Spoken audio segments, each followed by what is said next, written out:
Hi, I'm Catherine with Free Tours by Foot, and today I'm going to take you on a virtual tour through Soho.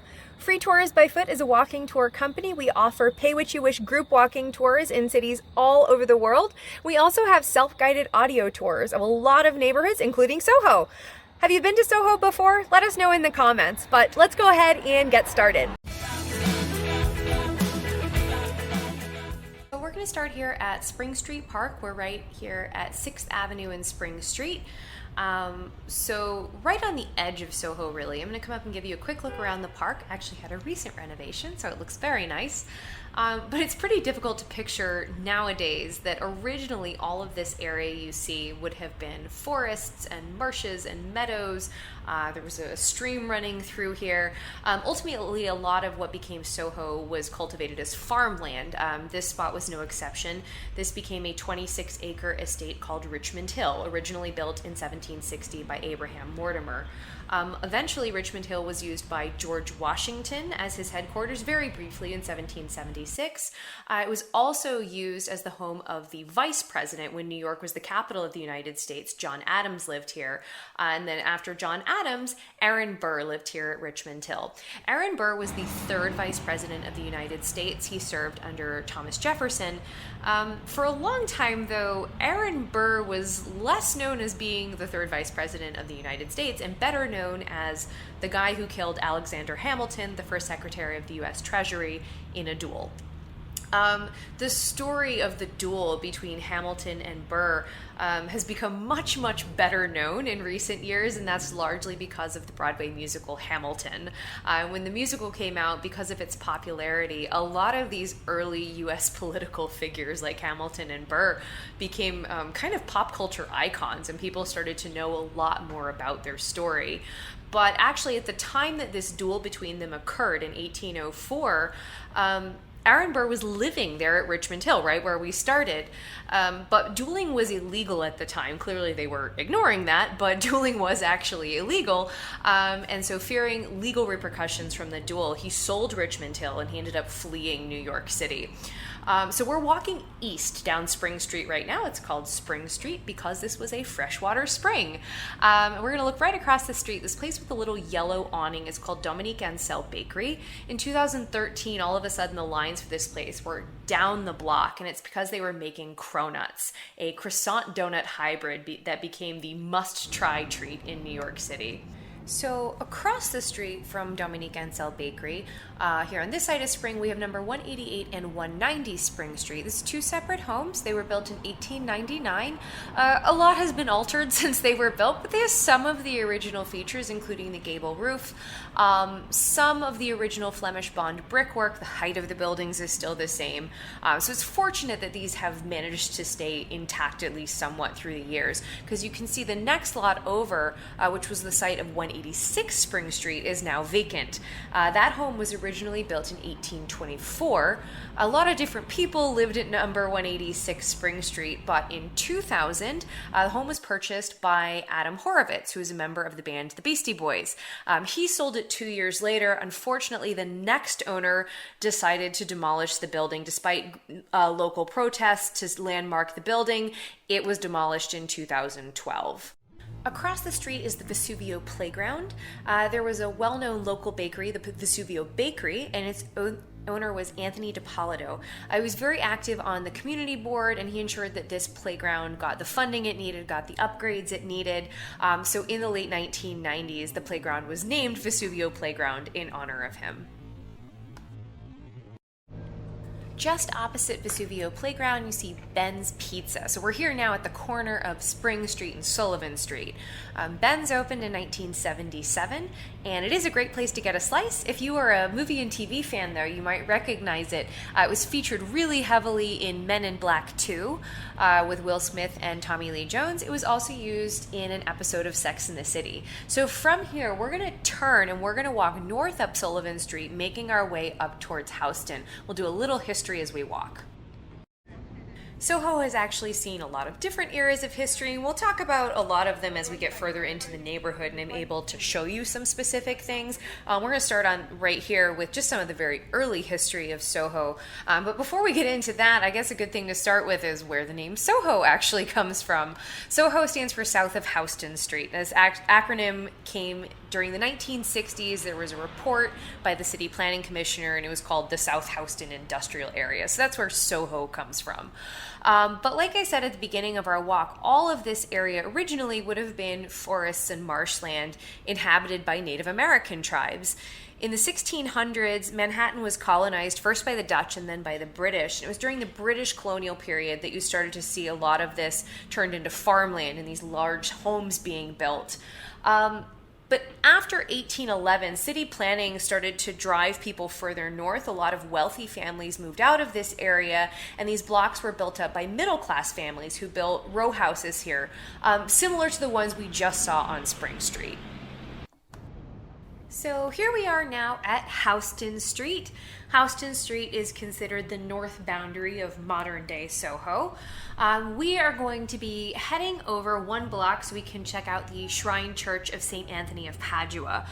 So the facade of the church is actually over on Sullivan Street. I brought us up Thompson because I wanted to be able to show you both the side and the front of the church. I think seeing it from the side, you get a better sense of how very, very large it is. We're actually already seeing it over here on the left. That's the beginnings of the church. So where we are now is also considered the South Village Historic District. So this district does encompass streets in both modern-day Soho and in Greenwich Village, designated a historic district in 2014. The story of this area is very closely tied with the thousands and thousands of Italian immigrants that once lived here. And that's where this church comes in as well. So St. Anthony of Padua was only the second Italian parish in the United States, the first Italian parish here in New York City. So very important to the Italian immigrant community that was here. So we are going to be going across the street so that you can see the facade of the church a little bit better. Like most spots in New York City, you can see the building a little bit better from the other side of the street. So St. Anthony of Padua actually used to be located down the block, much smaller location. 1881, because of the growing numbers, they decided that they needed to look for a little bit better spot. We're actually gonna scoot over here and see if I can get you a view of this facade without the glare of the sun in your eyes so you can see the detail a little bit better. Let's try again, and that's so much better. So this property came up for auction in 1882.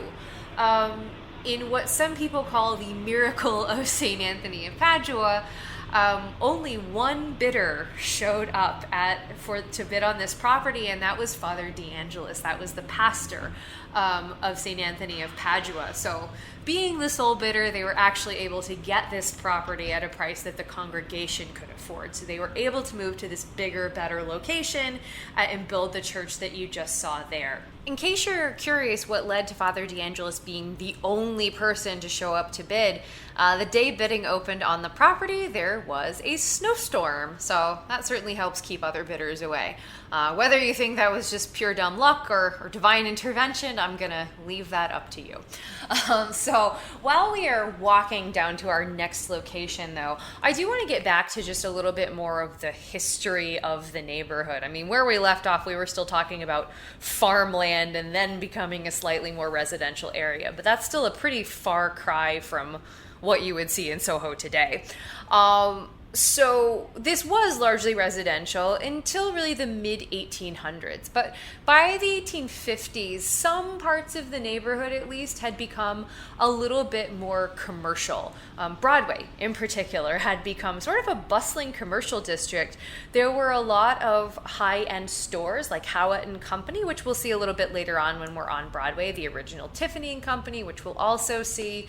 There were hotels, there were casinos. It was this really big shopping and entertainment district by then, and that's a pretty big shift from being mostly residential earlier on. So we'll be talking a lot about some of these different shifts in history that happened as we go throughout the neighborhood. But just a quick look here across the street, there's Vesuvio Bakery. I know we had mentioned Vesuvio and the name, back when we were at the Vesuvio playground. So I just wanted to point that out to you. We are going to be heading now down Prince Street. We're walking east down Prince Street right now, down towards our next spot, which is just a block away, and that is the Louis K. Meisel Gallery. Soho is actually pretty known for art galleries. That's something you'll hear in connection with this neighborhood a lot. It's known as being kind of one of the artistic centers of New York City. So there are certainly lots of galleries we could have gone to check out. The reason we are looking at this particular one really has more to do with TV than it does with art. This gallery was particularly known for pinup art at one point, but it was also used in the TV show Sex and the City as where the character Charlotte worked when she worked in an art gallery. So if you are a fan of the TV show Sex and the City, this is definitely a place you would want to check out when you're here in New York City. But actually, beyond just this one spot, Free Tours by Foot has a Sex and the City filming locations self-guided tour. So you can walk yourself around and you can check out a lot of filming locations. Sex and the City is unique in that they do have tons of locations all over New York they used for filming because they actually filmed on location here. A lot of shows that are set in New York are not actually filmed here. They're filmed on big studio lots in California, and they're made to look like New York. So you can come check out some of our real sites here. So we're at Worcester. We're going to turn left to go up to Worcester, and we have a pretty unique spot on this street that I'm going to tell you a little bit about. So in 1977, an American artist named Walter de Maria created this installation called the Earth Room. So this space is about 3,600 square feet, pretty large, and the only thing in it is a 22-inch deep layer of dirt. The dirt in this installation weighs about 280,000 pounds. So it is called the Earth Room. This is free to the public. Anyone can go. So next time you're in New York, if you want to see this, you just go to this door right here. You can see it says the New York Earth Room. It is not open today, so we're not going to be able to go up. But you can go next time you're here, and you go on up and you take in the Earth Room. So you can't walk on the dirt, can't touch it. I know it sounds a little bit strange. I will tell you, it is surprisingly relaxing to go up there and take in just this bit of nature and get away from the hustle and bustle of these streets down here. If you're wondering how all this art came to be in Soho, I think to answer that you have to go all the way back to the 1800s. We talked about in the 1850s, Broadway was this bustling commercial district, but by the 1870s and 1880s, the streets on either side of Broadway started to be built up as a manufacturing district, and this manufacturing was done inside newly built, beautiful cast iron buildings. You hear about the cast iron district of Soho, that's what we're talking about. We'll see a lot of those later on in the tour, so don't worry. So manufacturing was at a really rapid pace in this area for a long time, but by the mid-20th century, the area de-industrialized. You had these empty old manufacturing lofts, and in the 1960s, artists started to move in and occupy these lofts. By the early 1970s, they say there were almost 2,000 artists in Soho and 33 galleries, so on its way to being an artistic center in just a short amount of time. Our next spot is going to be right across the street. You see the little brick house with the two windows. That was built in 1825. It was the home of Anthony Arno, who was a tailor. The family left the house in 1850. The area was already becoming pretty commercial. They wanted a quieter spot. It was used by businesses after that, hat maker, fur salesman. Later on, it was sold in 1968 to an art dealer and then a private investor. The plan was to renovate the house, but there are a lot of costs and a lot of restrictions regarding restoring a historic property. And unfortunately, as you can see, the work has come pretty much to a complete standstill. So we're walking south on Green now. We're heading towards the corner of Green and Prince Street. So we're coming up here on Prince Street. we are going to turn the corner here. I actually have several things I want to show you right here at this one intersection. So let's cross over. We're going to be talking first about 112 Prince Street, which is on the opposite side of the street. We'll see in just a minute. This was built in the 1880s, like many buildings in this area. By the 1970s, it was being used on the upper floors as a live workspace for artists. One of the people that lived here was Maya Lin, who's famous for being the sculptor of the Vietnam Memorial in Washington, D.C. So we're going to cross over after this guy on the bike. Okay, crossing over, we're going to flip it around because I now want to show you number 109 Prince Street. 109 Prince Street is a really beautiful example of cast iron architecture in Soho, designed by a very promising young architect named Jarvis Morgan Slade. Unfortunately, he passed away at the age of 30 before his building was even completed. We're going to go now and actually cross over to now the other side of the street so I can show you the side of number 112 Prince Street. Number 112 Prince was painted on the side as a trompe l'oeil mural, so that's French for trick of the eye. The artist Richard Haas had painted it to look like a cast iron facade. You can see it's very faded now, but originally it looked very similar to the facade of the other buildings around it. So if you're enjoying the tour so far, go ahead and hit the like button. It helps others discover the video. If you'd like to see more like this one, subscribe to our channel. We have walks across the Brooklyn Bridge, through Harlem, Central Park, all over New York. Visit our website for more about our tours, our travel tips, and more. We also have virtual tours and channels that focus on Washington, D.C., New Orleans, London, and more. Look for free tours by foot wherever you travel. You can support your guide with virtual tips, links in the description. And let us know what else you want to see. Leave a comment below. Now, back to the tour. So we are going to turn around here. We're going to walk south down the street, just less than half of a block. I'm going to take you to see a public art installation. This is a great reminder that when you're in New York City, sometimes you don't just want to look up or look to the sides of you. Sometimes you need to look down as well. This piece was built right into the sidewalk. So this was done in 1986. It was done by a Belgian artist named Francois Shine. So it is called Subway Map Floating on a New York Sidewalk. So you can see here, this piece is long. It's over 80 feet. It's done with concrete rods set into the sidewalk, and it is more or less an accurate depiction of the lines and stations of the New York City subway system. So we'll turn around here so that you can see it going the other way as well. I will say, when I say more or less accurate, the only thing that's not is it's actually flipped around. So what you would see is the uptown end of the line is actually pointing downtown and vice versa. So backwards, but otherwise pretty accurate. So if you walked by this thing right on the sidewalk, just going about your day in Soho, would you notice that that was the New York City subway in the sidewalk? Let us know in the comments down below.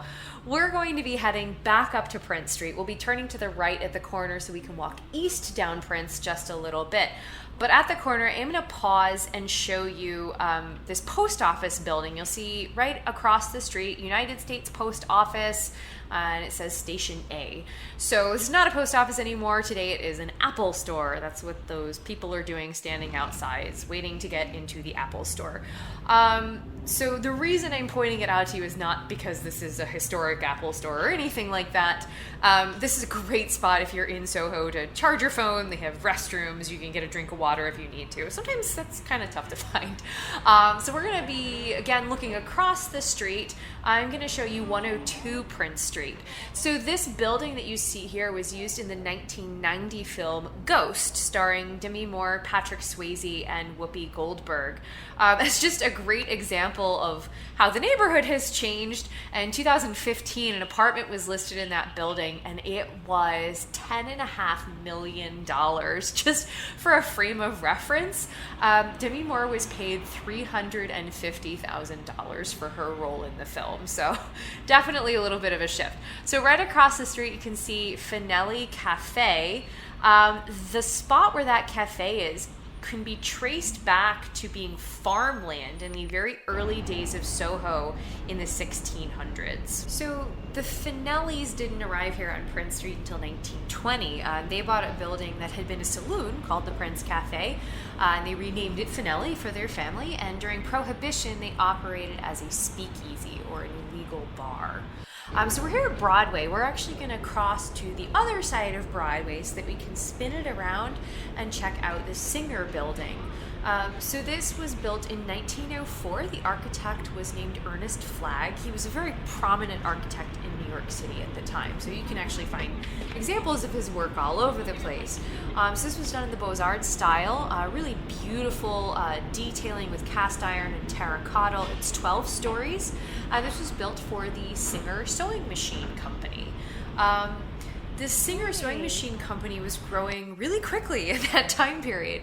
So just a short time later, they actually commissioned Flagg to build them another headquarters.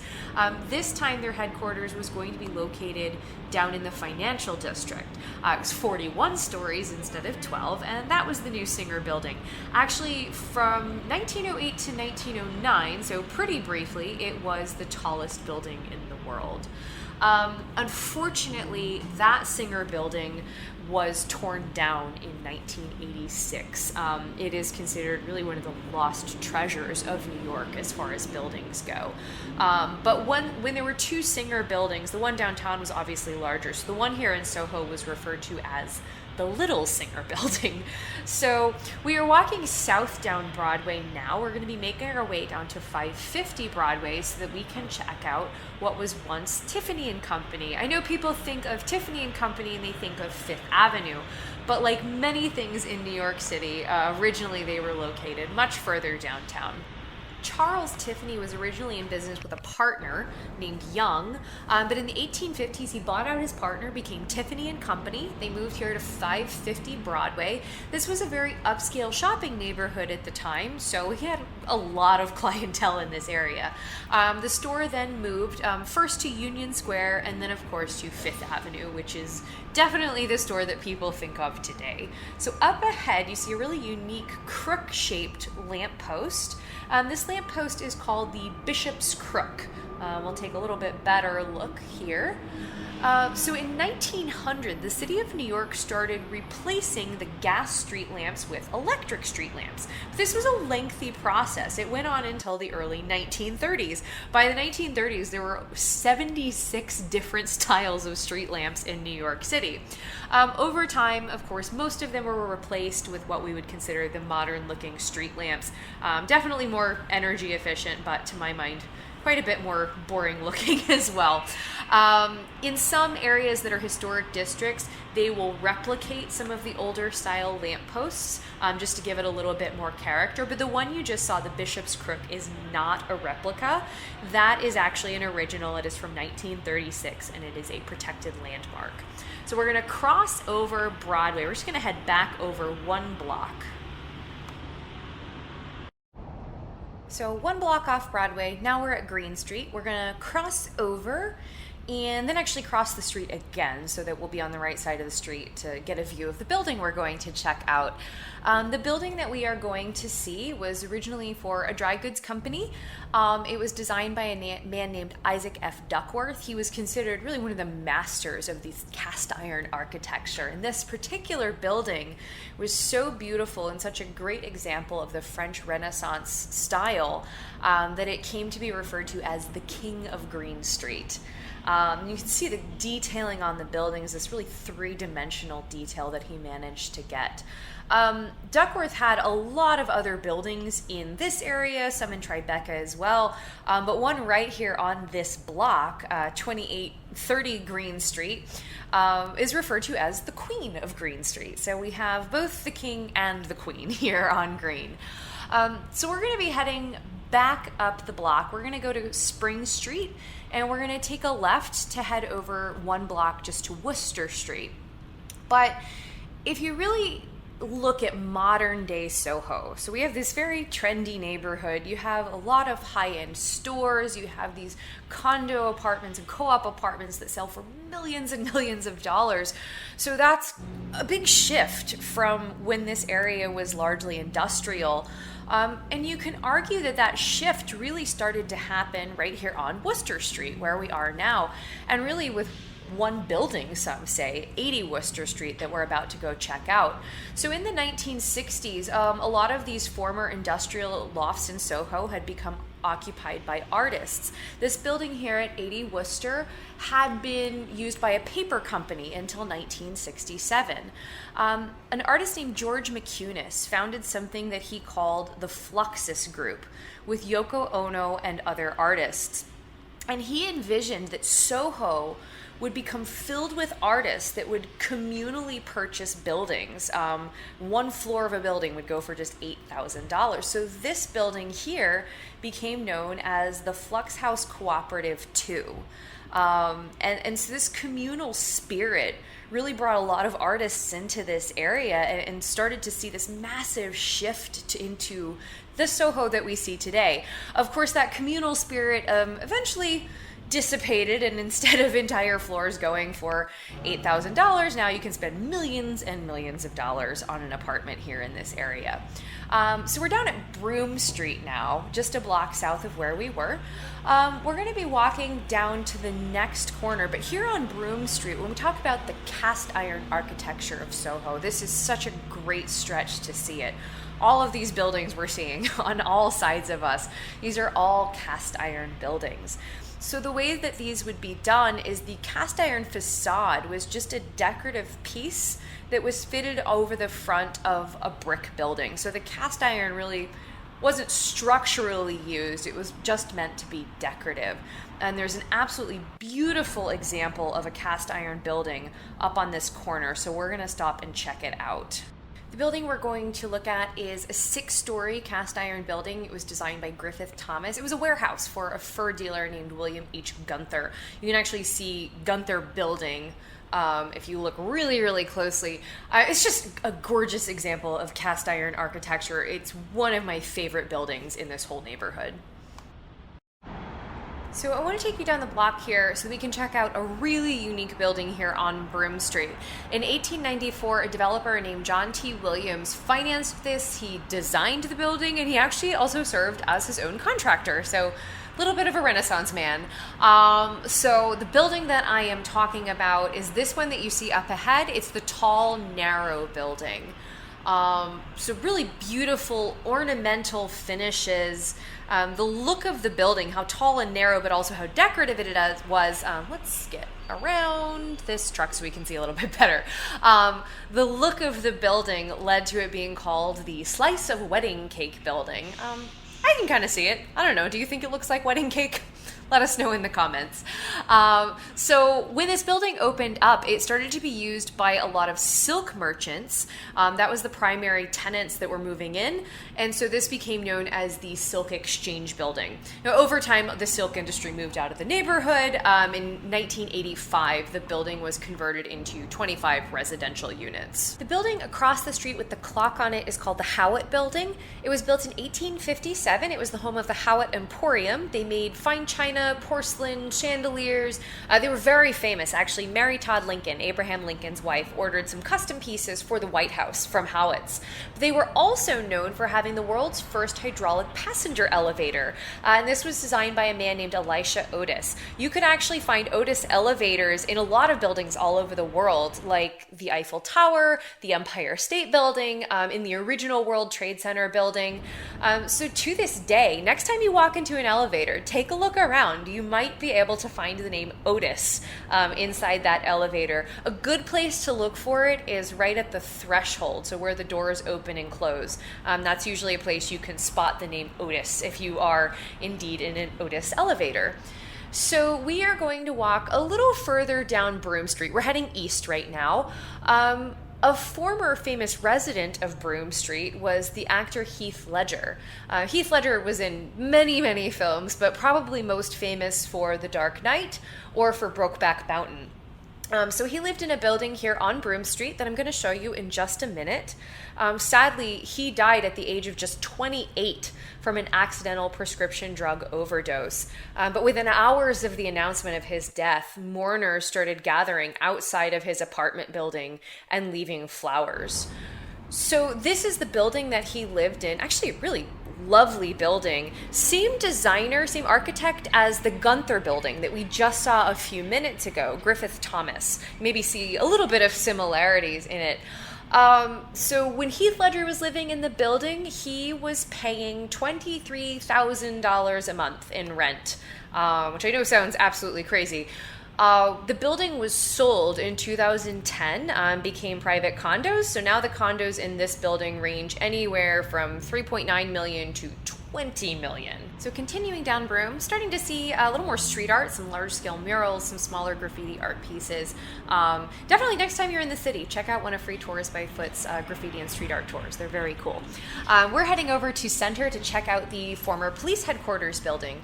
The building we are going to see was built in 1909. At the time, this location would have been really right in the heart of Little Italy. So the building, which is a very large, majestic Beaux-Arts style building, was absolutely dwarfed all of the tenement buildings around it. And you'll see the grandeur of it. There it is, right ahead, the one with the big dome on the top. And actually, the size and the style was meant to give the police a sense of authority and intimidate local petty criminals, mafia leaders.